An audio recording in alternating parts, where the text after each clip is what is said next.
We the stars in the night. Don't you know blackness always flies? Show the world what love is like. Hi! Welcome to Mayo's world. Okay, so like absolutely nobody asked me to wear a corset, but it is quarantine time and I'm like, what is good? So I have to be quick making this video because I can't breathe that much, but you know what I'm saying? Fashion. So it's day who knows in quarantine, and there's something I really want to talk about, which is colorism. And I am trying to think about how I can tackle such a big issue. And I think the best way is for me to start with like the basics in terms of like definition, and then I can grow on my channel from that point, because colorism is one of my most passionate subjects to talk about. It's something that I've done a lot of research in, I've studied a lot about. It's something that I feel like is really not talked about a lot, but is a really big elephant in the room. And I wanted to get into it.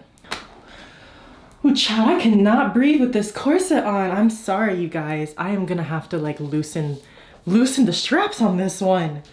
Lord, what was I thinking? I don't even know how to loosen it. I'm stuck. Okay, I don't know why I thought wearing a corset during a video about colorism would be the move, but here we are. Okay, so I want to just start off by defining what colorism is, because I feel like I hear people talk about colorism and the definition is wrong. And I'm like, we can't tackle something if people don't even know what the definition is.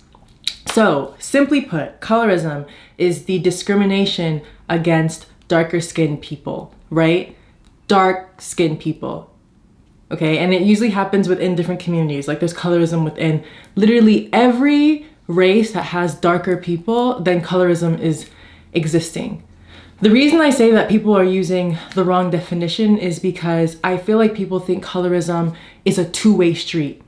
So like in terms of the Black community, we have dark skinned people, we have light skinned people, we have brown skinned people, but somehow this discussion isn't really involving that. But it's mainly thinking that dark skinned people can say things that are oppressive to light skinned people, and light skinned people can say things that are oppressive to dark skinned people. And this is false, because colorism is the discrimination of darker skinned people. So the thing about colorism is that it's not just like an emotional feeling. Like, so for example, let's say like someone, or let's say growing up, guys told me they would never date me because I'm dark, which every dark-skinned person has heard that as a kid. That's an element of colorism from like an emotional point of view of like, dang, that sucks.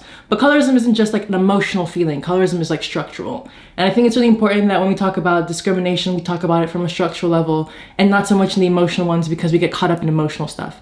Because for example, a lot of times when I've gone to like workshops of colorism or discussions about colorism, a dark-skinned person will talk about the discrimination they feel for being dark. And the light-skinned person will be like, yeah, you know, but when I was younger, people used to make fun of me from my skin tone, or like there was someone who told me that I wasn't black enough. And I'm like, yes, those are like valid feelings, but that's not colorism.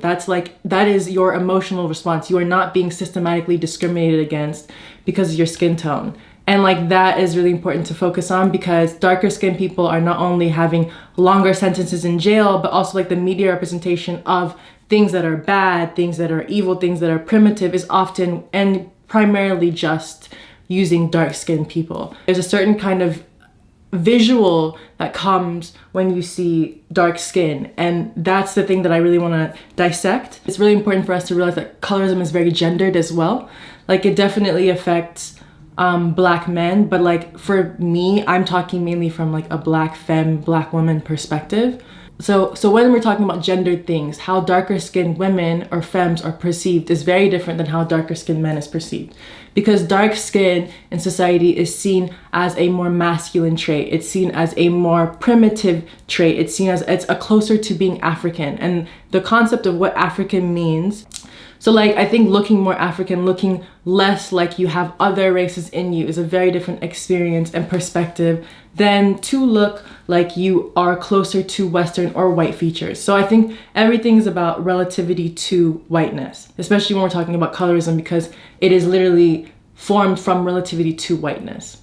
From a Black femme perspective, I think a lot of times being dark skinned as a Black male is seen as being very manly. It's seen as being very tough, or very like, yeah, like a man, you know what I mean? And like I think when you take those same stereotypes and you flip it for someone who's a black femme, then I think it has a completely different, it's just all types of fucked up. A lot of times darker skinned women are seen to have more masculine features, which in society that we live in is considered unattractive.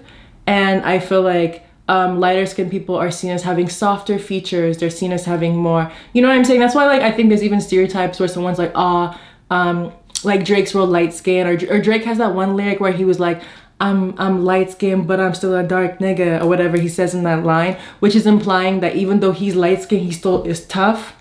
So like there's lots of lyrics and lots of like references of like dark skinnedness meaning you're tough. And with that being said, I feel like a lot of times darker skinned women are like not given empathy or like sympathy of their experiences because we're always supposed to be perceived as the strong one. Like I think that's a general perception of black women, but I think that the ways in which it hits harder darker skinned women is just way more severe. So as long as we understand that colorism is the discrimination of darker skinned people, dark skinned people, then like we can like go from there. Like a lot of times when you look at companies or advertisements or like literally anything with a perception of blackness, you usually will have lighter skinned people who are like the forefront of everything, the forefront of every movement, the forefront of beauty. Like, you know, I worked as a model. I work in a lot of beauty and advertisement stuff. And the people who are usually seen, if I get any magazine, I'm trying to even see if I have one. If you open up any magazine and you look at black people in every magazine, it's mainly going to be light-skinned people who are being highlighted because that has closer to Eurocentric standards of beauty, which is considered beautiful. Or which is considered good or whatever. When we talk about colorism, I feel like I often hear like light-skinned people make comments like, oh, but I've always wanted to have dark skin, or like I've always thought dark skin was really beautiful. And I'm like, great, like it's good that you as an individual finds dark skin beautiful, but like systemically speaking, that doesn't really mean much to me. You know what I mean? Like it's still a system and you're still benefiting from the privileges within that system. Light-skinned people are still benefiting from the privileges within being black, period.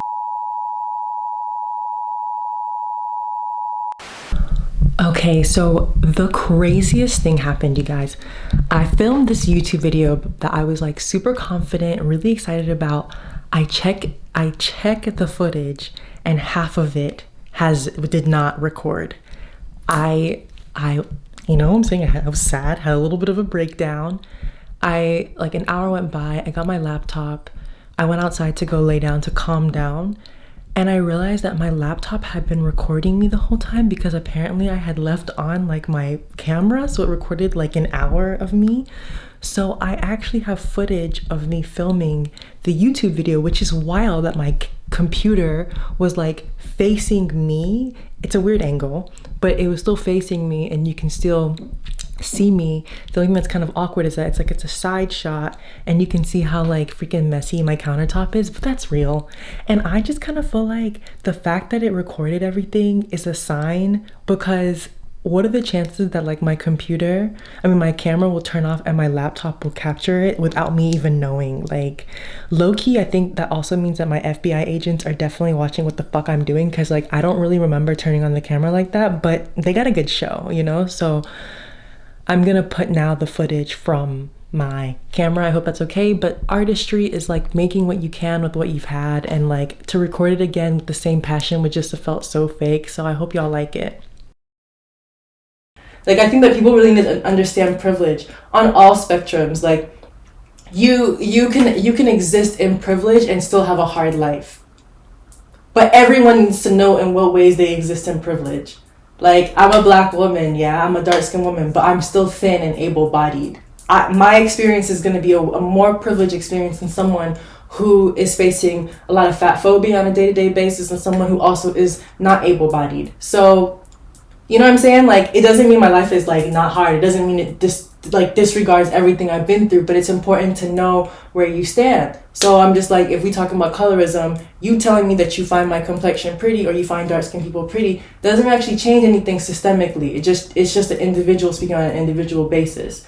And like, I don't know, there's so many, like colorism can be tackled on it's so vast and has gotten into like so many like arenas of everything that I don't even know. It's just like sometimes when I think about it, I get so overwhelmed because it's like everywhere and like so normalized.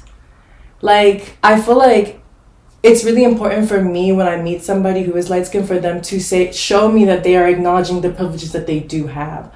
I don't want us to make it seem like because we're both black, we're living the same way, because it's not true. We're not living the same way. Like, my experience is very, very much so flavored by the complexion of my skin. And if someone ever tries to erase that from me or gaslight that to me, you don't see me. Like, if you think that me and other light-skinned people have the exact same experiences, then you're not really seeing me, because a big part of who I am is dark and comes with all of the beauty and pain that is with that. You know what I mean? So I think it's important for us to not get caught up in like the emotional feeling of how hearing maybe that your skin, maybe a joke about your skin being light isn't the same thing of systematically oppressing dark-skinned people on a day-to-day basis. Like, dark-skinned femmes are never represented in media. We're never like the symbol of beauty. And if we are, it's on rare occasions to be like, oh, look, this person who has this award is dark-skinned, they're beautiful. It's like, it's rare.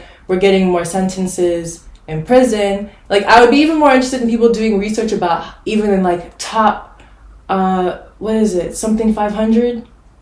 Like, these like really big companies, when they do have black people, when they do hire people, how many of them are actually dark-skinned? Because these are the things, like, every time we need to get deeper and deeper to dissect what's really, really going on, because there is so much privilege existing, and I feel like there's just this like pressure to not speak about it, because if you speak about it, then one of the tropes of being a dark-skinned femme is that you're bitter or that you're jealous, which is literally just gaslighting me and telling me to shut the fuck up and telling me that you don't want me to come for your privilege or your proximity to privilege because like it's hurting you, but like I'm not gonna shut up, sis. So like, you know what I mean? But I don't know. I really think that for us to like get bigger, I want to tackle bigger concepts with colorism. I would love to like even be looking at colorism in mainstream media and like specifically calling out things.